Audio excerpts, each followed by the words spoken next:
Mechanism of breathing ಒಳಗೆ inspiration ಅಂದ್ರೆ ಉಸಿರು ಒಳಗೆ ತಗೋದು. ಉಸಿರು ಒಳಗೆ ತೊಗೊಂಡಾಗ ಏನೆಲ್ಲ ಆಗತ್ತಪ್ಪ ಅಂತಂದ್ರೆ ಕಾಂಟ್ರಾಕ್ಷನ್ ಆಫ್ ಡಯಾಫ್ರಗಮ್ ಮತ್ತು ಕಾಂಟ್ರಾಕ್ಷನ್ ಆಫ್ ಸ್ಟರ್ನಮ್ ಆಗುತ್ತೆ. ಹಂಗಾದ್ರೆ ಡಯಾಫ್ರಗಮ್ ಅಂದ್ರೇನ? ಡಯಾಫ್ರಗಮ್ ಅಂದ್ರೆ ಇಲ್ಲೇನು ರೆಡ್ ಕಲರ್ ಸ್ಟ್ರಕ್ಚರ್ ಕಾಣತ್ತಲ್ಲ, ಇದು ಡಯಾಫ್ರಗಮ್. ಇದು ಕಾಂಟ್ರಾಕ್ಟ್ ಆಗೋದ್ರಿಂದ ಏನಾಗುತ್ತೆ? ಕಾಂಟ್ರಾಕ್ಟ್ ಆಗೋದ್ರಿಂದ the volume of lungs increase ಆಗುತ್ತಾ. ಹಂಗಾರೆ ಯಾವ ಥರ ಇನ್ಕ್ರೀಸ್ ಆಗುತ್ತಾ? ಆಂಟಿರೋ ಪೋಸ್ಟೀರಿಯರ್ ವೈಸ್ ಇನ್ಕ್ರೀಸ್ ಆಗುತ್ತಾ. ಆಂಟಿರೋ ಪೋಸ್ಟೀರಿಯರ್ ಅಂದ್ರೆ ಏನಂಗಾರ?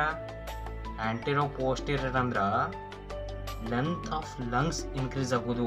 ಈ ಥರ ಏನು ಇನ್ಕ್ರೀಸ್ ಆಗುತ್ತಲ್ಲ, ಇದು ಆಂಟಿರೋ ಪೋಸ್ಟೀರಿಯರ್ ಇನ್ಕ್ರೀಸ್ ಆಗೋದು. ಆಮೇಲೆ ಕಾಂಟ್ರಾಕ್ಷನ್ ಆಫ್ ಸ್ಟರ್ನಮ್ ಅಂದ್ರೆ ಏನು ಟೈಲ್ ಲೈಕ್ ಮಸಲ್ ಕಾಣತ್ತಲ್ಲ, ಇದು ಸ್ಟರ್ನಮ್.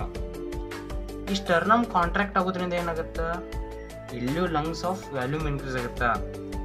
ಯಾವ ಥರ ಇನ್ಕ್ರೀಸ್ ಆಗುತ್ತಾ? ಡಾರ್ಸೋವೆಂಟ್ರಲಿ ಇನ್ಕ್ರೀಸ್ ಆಗುತ್ತಾ. ಡಾರ್ಸೋವೆಂಟ್ರಲಿ ಅಂದ್ರೆ ನಮ್ಮ ಲಂಗ್ಸದ್ದು ವಿಡ್ತ್ ಹೆಚ್ಚಿಗೆ ಆಗೋದು.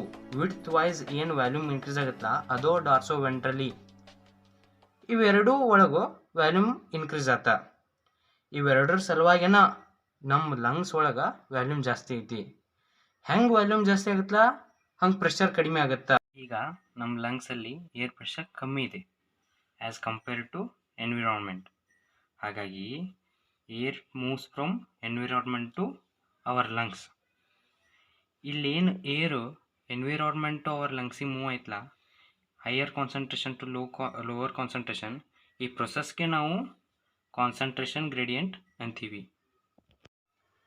ಇನ್ಸ್ಪಿರೇಷನ್ ಬಗ್ಗೆ ಒಂದು ಸ್ವಲ್ಪ ಟ್ರಿಕ್ಸ್ ಹೇಳ್ತೇನೆ ರೀ.